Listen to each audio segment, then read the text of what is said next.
Topik haba dan suhu merupakan komponen penting dalam kursus sains kejuruteraan bagi pelajar diploma kejuruteraan di Politeknik Malaysia.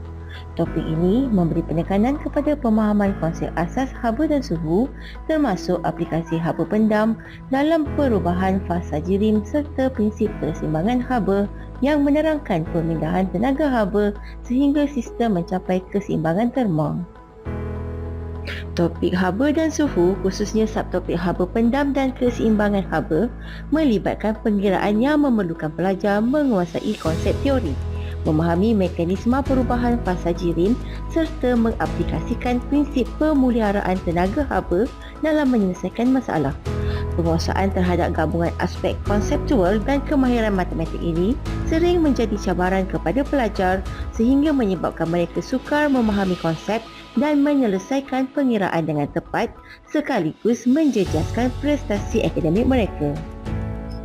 Masalah penguasaan dan pemahaman dalam topik ini boleh diatasi melalui penyediaan sebuah platform interaktif yang membolehkan pelajar melakukan latihan berulang kali dengan pelbagai set data yang berbeza.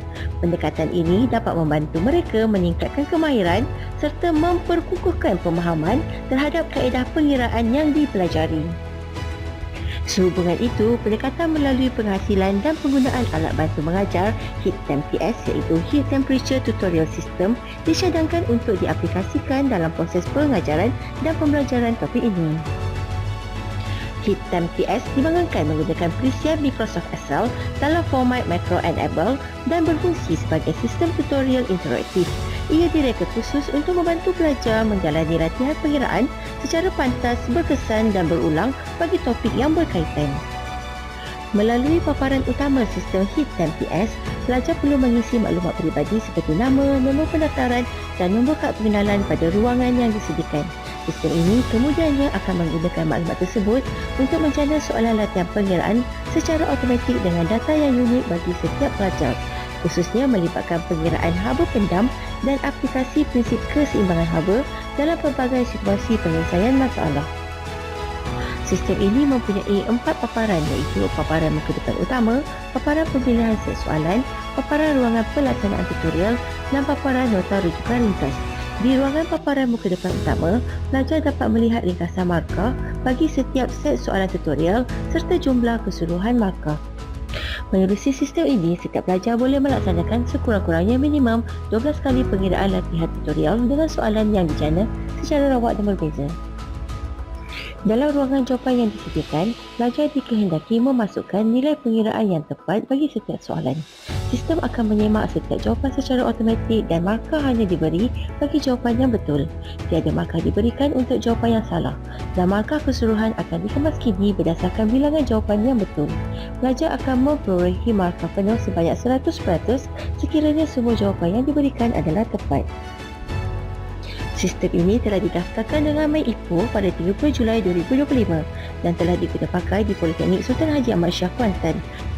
Melalui sokongan terhadap pendidikan berkualiti dan inklusif, sistem ini turut menyumbang kepada pencapaian Sustainable Development Goal khususnya untuk SDG 4. Berdasarkan analisis tahap penerimaan dan kebolehgunaan HITMTS melalui kajian maklum secara dalam talian menggunakan Google Form melibatkan 223 orang pelajar, penilaian yang merangkumi aspek fizikal sistem, penggunaan sistem, keberkesanan sistem dan penilaian keseluruhan menunjukkan dapatan yang sangat positif. Sistem ini memperolehi purata skor min keseluruhan sebanyak 3.26. Ia menunjukkan responden sangat bersetuju terhadap tahap penerimaan dan kebolehgunaan sistem HITMTS. Kesimpulannya, sistem HITMTS menunjukkan potensi besar untuk dikomersialkan sebagai alat bantu mengajar interaktif yang inovatif berdasarkan dapatan kajian yang diperolehi. Tahap penerimaan yang positif dalam kalangan pelajar membuktikan keberkesanan sistem ini dalam meningkatkan pemahaman pelajar terhadap topik haba dan suhu, sekaligus menjadikannya sesuai untuk diperluaskan penggunaannya di institusi pengkajian lain.